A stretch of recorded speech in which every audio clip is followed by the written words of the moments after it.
아멘. 주님을 사랑합니다. 주님의 회복, 이 책이 교재인데 하다 보니까 내용을 제가 자꾸 집어넣게 돼요. 그러니까 오늘 유인물로 팔과를 하는데 나중에 완성이 되면 새 책을 하나씩 드릴 테니까 요 메모한 거 적어 놓으셨다가 나중에 제가 새 책을 드리면 이렇게 또 메모해 놓은 거 옮겨 적으면 조성도 되고 또 머릿속에 이렇게 새로 기억이 나실 거예요. 그래서 오늘 8번 율법과 은혜입니다. 이거 뭐 쉬운 거 다 아는 거네. 정말 그렇습니까? 창세기 2장에 보면 주님이 창세기의 모든 계시의 씨앗을 뿌렸는데요. 창세기 2장에 나오는 큰 두 가지 계시의 씨앗이 있습니다. 그게 뭔가 하면은 안식의 원칙이고 먹는 것에 대한 원칙이에요. 우리가 과연 오늘날 주님의 회복 안에서 안식을 누릴 수 있는가? 우리가 먹을 것을 똑바로 먹고 먹지 않을 것을 먹지 않는가? 이 공과에 오늘날 누가 자유로울 수 있겠습니까? 좀 여기서 너무나 성경에서 우리가 훈련해야 할 큰 공과입니다. 생명나무를 먹지 못하고 선악과를 취하면 그 다음에 나오는 게 가인의 재물이에요. 우리가 두렵고 떨림으로 교회생활을 해야 되고요. 안다고 말해서는 안 됩니다. 그래서 오늘 율법과 은혜에 대해서 교통드리겠습니다. 먼저 오늘 율법 정도 할 수 있을 것 같아요. 율법에는 두 방면이 있죠. 첫 번째 방면은 율법에는 도덕적인 방면이 있습니다. 뭡니까? 십계명으로 대표되며 하나님을 표현하고 하나님 자신과 속성을 계시하고 거룩하고 의롭고 선하다 하는 율법의 도덕적인 방면이 있습니다. 자, 율법이 어떻게 하나님의 속성을 계시하나? 예를 들어 보겠습니다. 십계명이 출애굽기 20장에 있죠. 자, 나 외에 다른 신을 두어서는 안 된다. 이것은 무엇입니까? 하나님의 주권과 권위와 영광이라는 속성을 나타내고 있습니다. 나 외에 어떤 우상과 형체를 만들지 말라. 이거는 뭡니까? 하나님은 질투다라는 그 속성을 계시하고 있습니다. 또 주님의 이름을 함부로 부르지 마라. 뭡니까? 하나님의 존엄성과 존귀함이라는 속성을 나타내고 있습니다. 또 안식일을 지켜라. 뭐죠? 하나님이 우리의 선하심과 인자하심과 위로가 되신다는 속성을 나타내고 있죠. 부모를 공경해라. 뭡니까? 하나님은 생명이시다. 왜? 부모가 생명의 근원이죠. 올라가면 누가복음에서 하나님이 나오십니다. 그죠? 생명이라는 하나님의 속성을 대표하고 있습니다. 살인, 간음, 도둑질 하지 마라. 뭡니까? 하나님은 사랑이시고 거룩이시고 의심을 그 속성을 나타내죠. 거짓 증언을 하지 마라. 하나님은 공평하십니다. 내 이웃의 것을 탐하지 마라. 뭡니까? 왜 이웃의 것을 탐합니까? 부족하니까. 옆에 게 커 보이는 거예요. 이것은 하나님이 풍성하신 분임을 멸시하는 것입니다. 그래서 십계명의 도덕적인 방면은 십계명으로 대표되는 율법의 도덕적인 방면은 정확하게 하나님이 어떤 분인지 하나님의 속성을 나타냅니다. 자, 속성이란 말을 하나 오늘 새겨갑시다. 속성이란 말은 뭐냐? 하나님이 생명이시고 사랑이시고 빛이시고 거룩이시다 하는 이게 속성입니다. 예. 속성, 본질 뭐 많거든요. 속성은 이거다 하나 머리에 담아가셔야 됩니다. 두 번째, 오늘 왜 이렇게 조용하십니까? 아멘. 율법은 의식적인 방면이 있어요. 바깥의 형식들. 뭡니까? 십계명을 하나님이 이제 쉽게 풀어서 설명해 주다 보니까 율례와 규례가 나왔어요. 안식일을 어떻게 지켰냐에 대한 설명을 하시죠.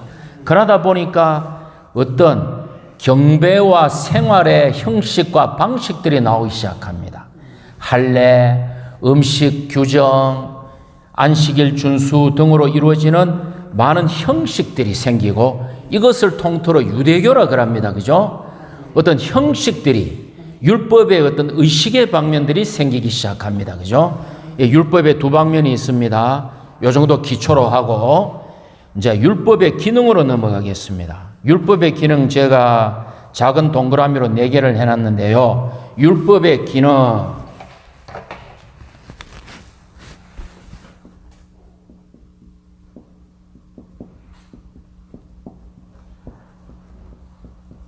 율법의 기능에는 첫째 뭐가 있습니까?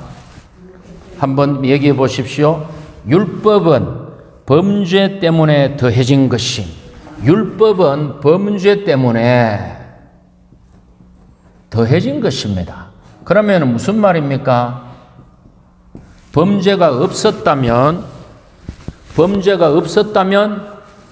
율법은 올 이유가 없었겠죠. 율법은 범죄 때문에 더해진 것입니다. 기묘하게도 예수 그리스도가 십자가에 못 박히신 것은 창세전에 영원전에 예정된 것이에요. 근데 율법은 범죄 때문에 더해진 것입니다. 물론 하나님의 전지성은 사람의 범죄도 알고 계셨어요. 그러나 어쨌건 이 범죄가 옴으로 인해서 율법이 더해진 것입니다. 상처가 나면 뭐가 더해져야 됩니까? 마데카솔이 더해지고 이 반창고가 더해져야 되잖아요. 그렇게 생각하시면 됩니다. 자, 갈라디아서 3장 19절 함께 영어상에서 읽겠습니다. 그렇다면 율법은 무엇 때문에 있습니까? 율법은 범죄 때문에 더하여졌으며. 해답이 말씀 안에 다 있죠. 율법은 범죄 때문에 더해졌습니다. 자, 두 번째, 율법은 우리를 죄인으로 드러나게 합니다. 율법의 기능은 두 번째, 우리를 죄인으로 드러나게 합니다. 자, 이 말은 무슨 말이에요? 율법이 없었다면 사람들이 자기가 죄인인 줄을 안다, 모른다? 모른다. 그렇죠. 형제님들 아주 총명하십니다. 아주 총명하십니다. 율법이 우리를 죄인으로 드러나게 했다는 말은 율법이 없었다면 내가 죄인인 줄을 모른다 이 말이야. 그래 보니까 율법이 있기 전에 죄가 세상에 있었어요, 없었어요? 율법이 있기 전에도 죄가 세상에 있었습니다. 그런데 율법이 없을 때는 죄가 죄로 고발되지 않았습니다. 무좀이라는 병명을 의학자들이 병명을 만들기 전에는 발가락에 진물이 나고 뻘개지고 끈지러운데 이게 뭔지 몰라. 발가락에 귀신이 붙었는지 원인을 몰라. 그런데 의사들이 발가락이 근지럽고 뻘개지고 헐고 진물이 흐르면 이것을 무좀이라 한다라고 병명을 부여한 이후에는 이러이러한 증세니까 무좀이구나 이래 되죠. 무좀이라는 병명이 정해지기 전에도 무좀은 있었다 없었다? 있었어요. 그러나 무좀이라는 병명이 정해진 후에는 이것이 무좀이다라고 명백하게 규정되어지죠. 그래서 율법이 있기 전에도 죄가 세상에 있었지만 율법이 살인하지 말라라고 말한 이후에 사람을 죽이면 범죄가 되는 겁니다. 그래서 율법이 없는 곳에는 위법도 없습니다. 그죠? 왜? 법이 없으니까. 위법이 뭐예요? 위법. 법을 어긴다잖아. 법을 어기는 것이 없다 이 말입니다. 됐습니까? 머릿속에 좀 속속 들어옵니까? 아멘. 자, 그럼 율법의 기능은 뭔가요? 로마서 3장 20절 시작. 왜냐하면 율법의 행위로는 그분 앞에 의롭게 될 육체가 없기 때문이며 율법으로는 죄를 분명히 알 뿐이기 때문입니다. 자, 율법의 기능은 뭐다? 죄를 분명히 알게 한다.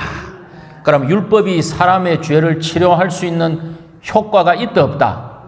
없어요. 율법은 사람을 치료하는 효과가 없습니다. 율법은 병명을 정확하게 알게 한다. 죄를 분명히 알게 한다. 됐습니까? 그래서 모든 사람이 죄를 지었으므로 하나님의 영광에 이르지 못하다가 죄가 유전됩니까? 유전 안 됩니까? 내가 아기를 낳았어. 이 아기가 죄가 있어요? 죄가 없어요? 죄가 있어요. 이 아기가 어릴 때는 귀엽다가 조금 크면 땡깡 부리고 거짓말하고 미워하고 싸워요. 육체의 생명이 자라면서 그 안에 죄가 함께 자라면서 이 아이 안에는 죄가 있구나 하는 것을 우리로 알게 하죠. 그래서 죄는 유전이 됩니다. 자, 믿음은 유전이 됩니까? 유전이 안 됩니까? 예? 안 들려요? 예? 예, 그러니까 믿음을 전수하는데 이 아이가 태어났는데 믿음이 유전이 돼요? 안 돼요? 그럼 모태신앙은 뭐예요? 그냥 별거 아니고 엄마가 신앙생활 할 때 애를 낳았다. 이게 모태신앙이에요. 다른 의미 하나도 없어요. 자, 그럼 질문 들어갑니다. 왜 하나님이 죄는 유전되게 하고 믿음은 유전시키지 않았을까요? 대답하시는 분. 예? 정답입니다. 인간에게 자유의지를 주었기 때문에. 다른 말로 하면 하나님이 사람을 존중하시기 때문에. 사람이 태어날 때부터 엄마 아빠가 믿음이면 아이가 믿음이 강하고, 아빠가 믿고 엄마가 믿으면 아이가 반만 믿음을 갖는 것이 아니고, 모든 사람이 자유의지를 갖고 있기 때문에 하나님이 우리를 로봇으로 만든 것이 아니고, 이 아이가 회개하고 돌이켜서 자기가 원해서 주님을 영접하게 하시죠. 물론 켈빈의 예정론도 있긴 있어요. 하나님이 우리를 로봇으로 안 만드셨기 때문에 그래요. 우리를 존중하셨기 때문에 우리 자유의지로 하나님을 선택하게 만드신 거예요. 그래야 하나님이 기뻐요. 하나님이 우리가 태어나자마자 믿음을 가지면 우리는 로봇이에요, 로봇. 하나님이 공장에서 그냥 믿는 일을 대량 생산하는, 이거는 주님의 방법이 아닙니다. 됐습니까? 자, 그래서 율법은 우리를 죄인으로 드러나게 합니다. 세 번째 봅시다. 율법의 저주로 우리는 죽어야 하죠. 세 번째 율법의 기능은, 율법에는 저주가 따라옵니다. 율법의 저주로 우리가 죽어야 합니다. 우리가 죽어야 합니다. 자, 죽는 거하고 죽어야 하는 거의 차이가 뭡니까? 죽는 거하고 놔두면 다 저절로 죽어요, 사람이. 죽는 거와 죽어야 하는 거는 뭐예요? 죽는 거는 하나의 운명 내지는 생리적으로 이 몸이 죽을 수밖에 없어요, 노화되면. 죽어야 하는 거는 뭐예요? 너는 저절로 놔둬서 죽는 게 아니고, 너는 죄인이기 때문에 너는 죽어야 한다, 반드시. 법적인 말이에요. 법적인 용어예요. 그래서 율법의 저주로 우리는 죽어야 합니다. 이 살이 놔야 될 사람이 하나도 없어요. 우리는 죽어야 돼요. 왜? 하나님의 공의 앞에 그렇습니다. 네 번째, 율법의 어떤 한계성이 있습니다. 네 번째, 율법은 그리스도께서 오시기까지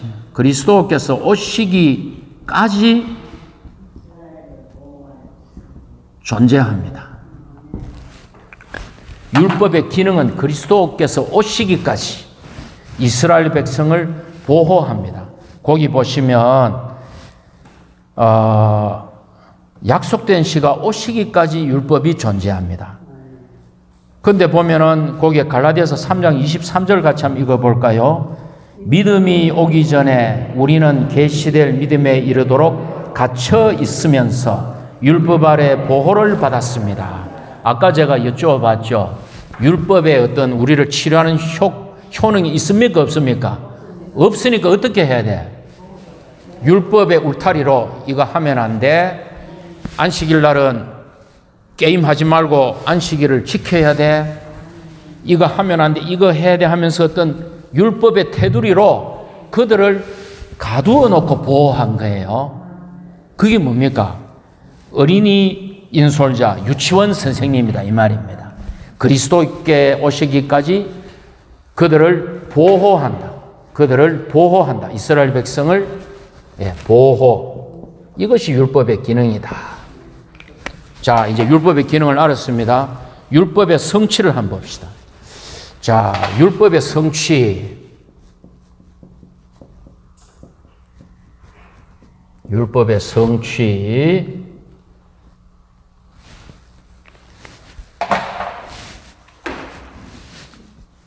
이 세상에 율법을 성취할 수 있는 사람이 있을까요? 없을까요?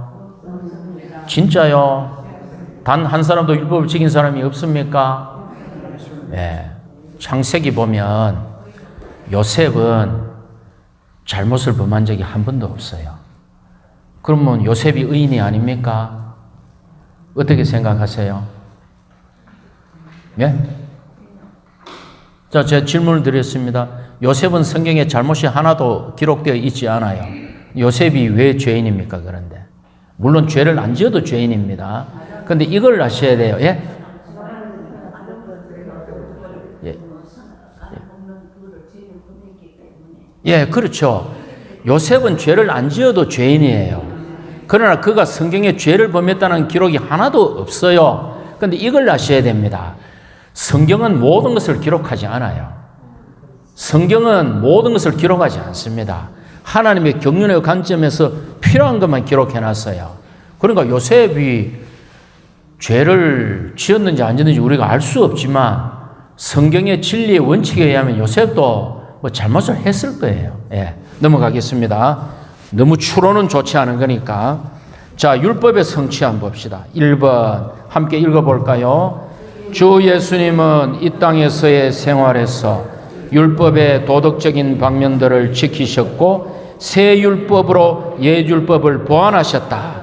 자, 주님이 안식일을 어겼습니다. 이 말과 맞지 않다. 맞아요? 틀려요? 틀리죠. 제가 말씀드리는 것은 율법의 도덕적인 방면입니다. 주님은 율법의 도덕적인 방면을 어긴 적이 없어요. 그리고 새 율법으로 옛 율법을 보완하여 율법을 강화하였습니다. 그죠? 자, 거기 마태복음 5장 제가 읽어볼게요.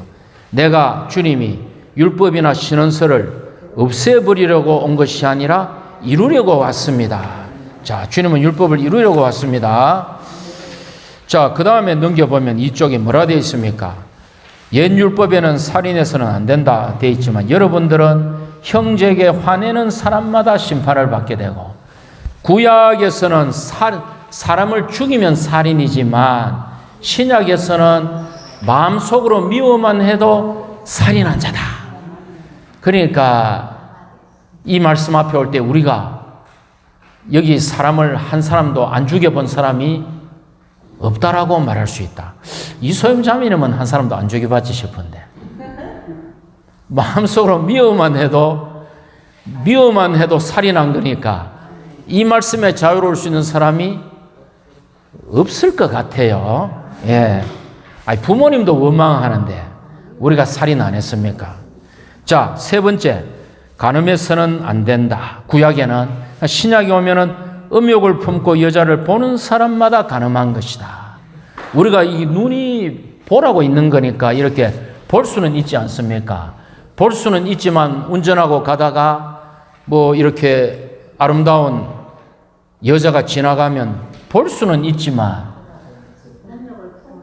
예, 이제 이거를 백미러로 이제 다시 이렇게 보고 백미러로 이거 백미러 이거 뭡니까?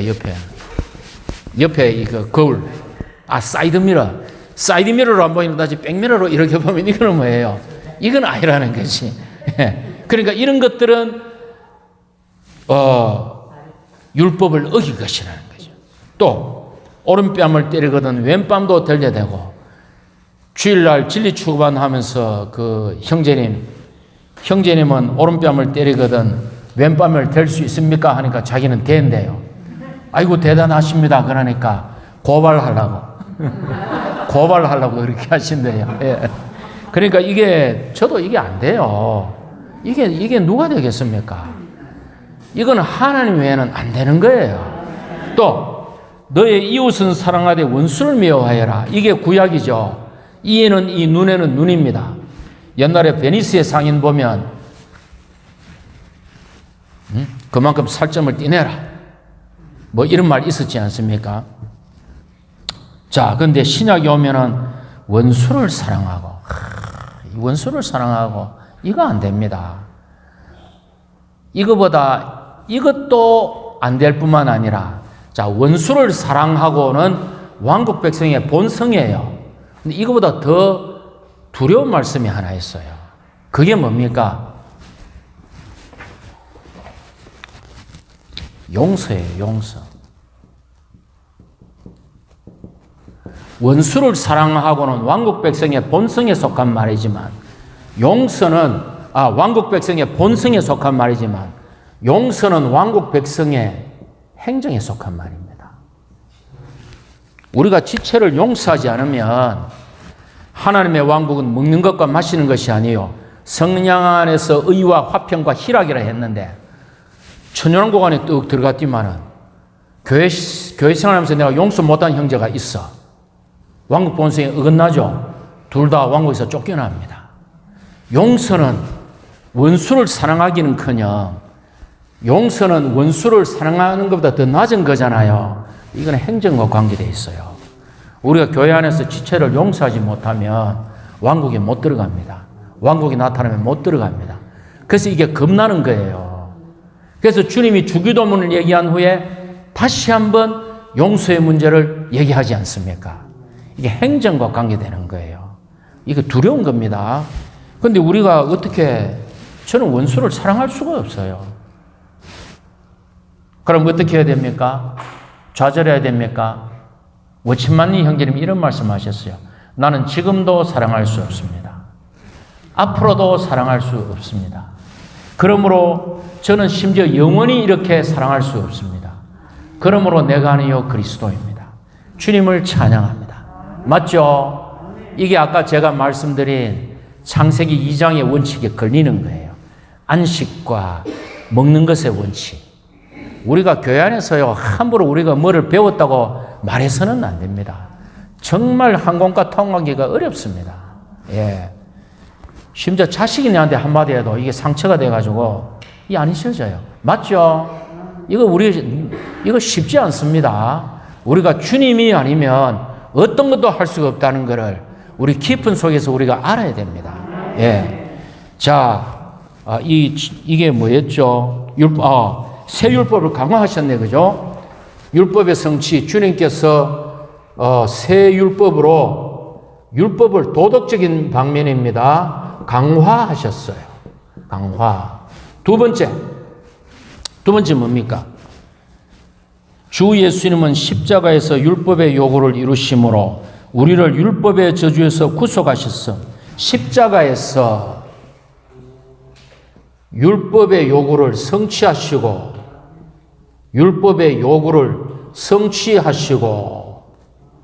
자, 두 번째 뭐예요? 율법의 저주에서 우리를 구속하셨다. 율법의 저주에서 우리를 구속하셨다. 자, 요거를 보겠습니다.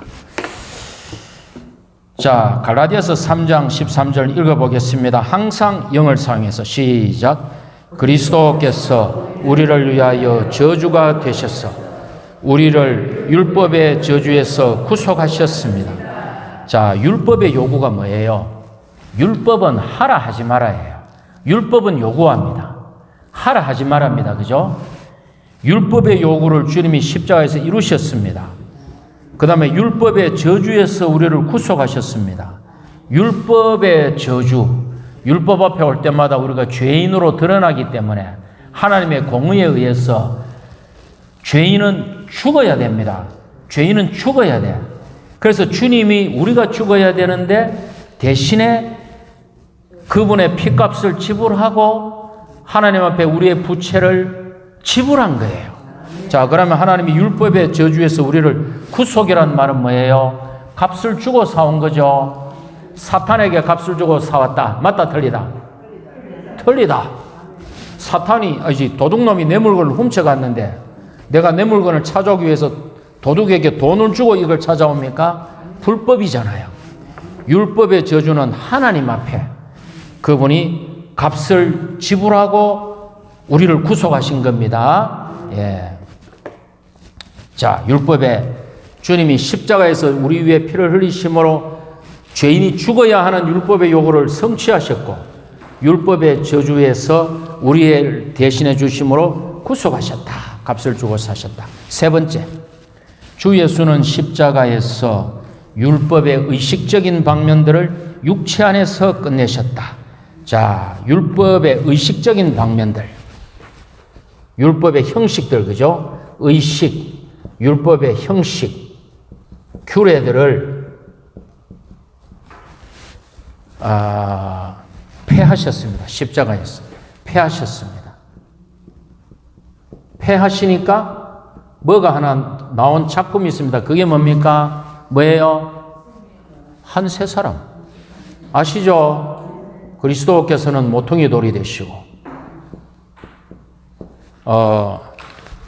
의문에 속한 계명의 율법을 자기 육체로 폐하시고 우리를 한 세 사람으로 창조하셨죠. 왜? 이게 있으면 한 세 사람이 안 돼요. 왜? 모이면 먹는 것 달라요. 모든 생활 규범이 다 달라요. 하나 될 수가 없어. 그래서 한 세 사람이 나올 수가 없어.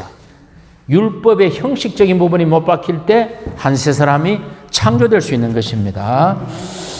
자, 그러면 이제 중간에 보너스로 계명과 율례와 규례가 나왔습니다. 계명은, 율법은 세 가지로 이루어져 있습니다. 율법은 계명과 율례와, 오늘 요거 확실히 머리에 새기셔야 됩니다. 규례로 이루어져 있습니다. 율법은 요거 세 개를 합칠 때 율법이라 그럽니다. 율법은 로. 계명은 commandment. 율례는 까먹었네. 율례는 statutes. 규례는 ordinances. 어려우니까 빼겠습니다. 계명은 뭔가 하면은 십계명으로 대표되는 어떤 기본적인 율법입니다. 모든 율법의 가장 기본적인 골격을 이루는 십계명, 그거를 계명이라고 할 수 있습니다. 율례는 뭐냐? 계명을 설명하는 거죠. 자, 예를 들어 봅시다. 출애굽기 20장 8절에 안식일을 기억하여 그날을 거룩하게 하여라. 이것은 계명입니다. 맞습니까? 맞아요. 꼭 보십시오. 유임을 계명입니다. 그런데 그럼 백성들이 안식일을 기억하고 거룩하게 하려 하니까 어떻게 하는지 몰라. 그래서 주님이 20장 10절에서 너와 너의 아들이든 딸이든 남종이든 여종이든 가축이든 너와 함께 있는 체류자든 안식일에는 어떤 일도 해서는 안 된다라고 계명을 풀어서 설명해 줬죠. 요게 율례입니다. 됐습니까? 요게 율례예요. 자, 그러면 규례는 뭐냐? 출애굽기 31장 15절 보면 누구든지 안식일에 일을 하는 사람은 반드시 죽여야 한다. 이게 뭡니까? 율례에다가 어떤 형벌이 더해진 거예요. 형벌이 더해지고 판결의 결과 형벌이 더해져 가지고 이걸 규례라 그럽니다. 알겠습니까? 자, 다시 정리하면 안식일을 거룩하게 하여라. 이거는 뭐다? 안식일을 거룩하게 하여라. 이거는 뭐다? 크게 대답해 보십시오. 안식일을 거룩하게 하여라 뭐다? 계명. 안식일에는 너나 너의 아들, 딸이나 노예나 짐승이나 가축이나 체류자도 일을 해서는 안 된다. 이거는 뭐다? 요거를 풀어 쓴 율례. 너가 만약에 어기면 반드시 너는 죽어야 한다. 이거는 뭐다? 율례에다가 형벌이 더해진 규례. 요거 세 개 구분하셔야 됩니다. 예. 모든 학문의 기초는 언어를 정확하게 이해를 하고 있어야 돼요. 그 정의를. 우리 형제자매들이 이제 제가 관심하는 그겁니다. 제가 이런 기초를 좀 넓게 놔주면 그 위에 추구를 해가지고 자기 안에 조성을 이렇게 형제님들이 진리 추구를 해야 됩니다. 근데 기초가 모르면 말씀을 달달달달 외워도 율례, 규례, 계명이 구분이 안 되면 이게 그거 같고 그게 같고 콩이 파치고 파치 콩이고 이러면 안 되겠죠. 그러니까 이거를 정확하게 율법의 기능, 율법의 성취, 율법의 세 가지, 율법의 아까 도덕적인 방면과 형식적인 방면 이런 걸 머릿속에 딱딱딱딱 관물 정리하듯이 옷장 열면 양말, 난닝구, 반죽 딱딱딱 정리를 해놓으셔야 된다 이 말이에요. 아시겠죠? 자, 마지막 딱 시간이 됐네요. 4번 함께 한번 선포하겠습니다.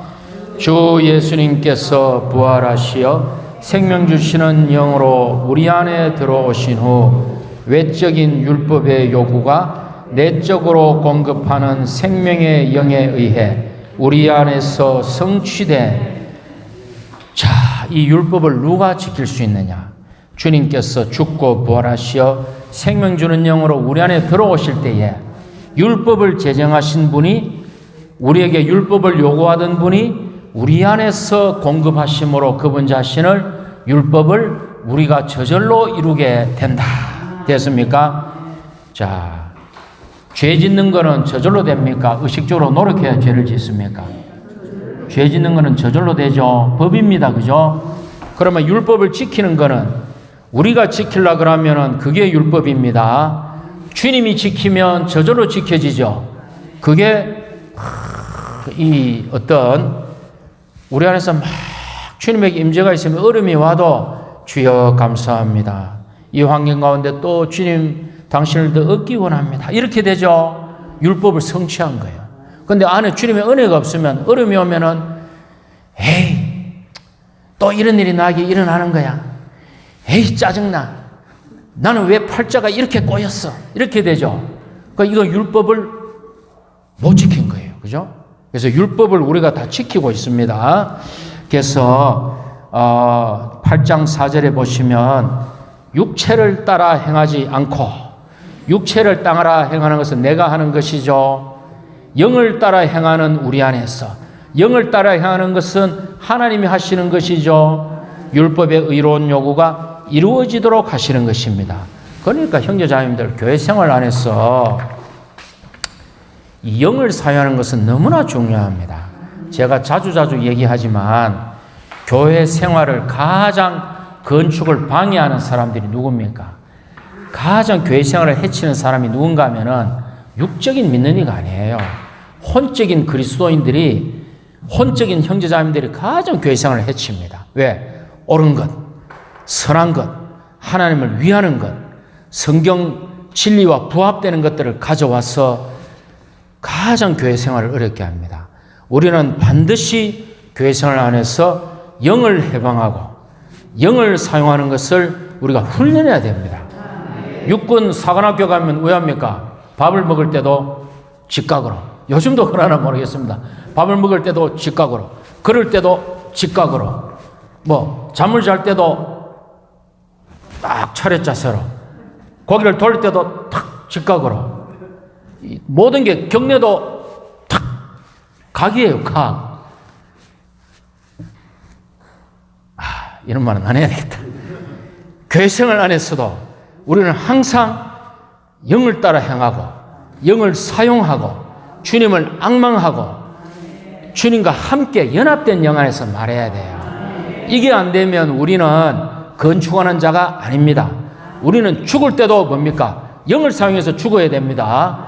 나중에 이제 다 100살까지 사실 거잖아요. 100살까지 안 살 사람은 없잖아요. 죽을 때도 영을 사용해서 주님 앞에 가야 됩니다. 그게 성경에 있잖아요. 야곱, 지팡이 머리에 의지하여 경배하며 침상에 발을 거두어 눕고 열주에게 가잖아요. 그 죽을 때 영을 사용했습니다. 우리가 교회 안에서는 반드시 영을 사용하기 원합니다. 예, 전에 말씀드렸죠. 계단 내려갈 때도 오 주 예수여, 난간을 한 발 한 발 뛰면서 주여, 지평오는 것이 주님의 긍휼입니다. 오 주 예수여, 그렇게 할 때에 우리에게는 다 영광스러운 우리의 장래가 있을 것입니다. 아멘.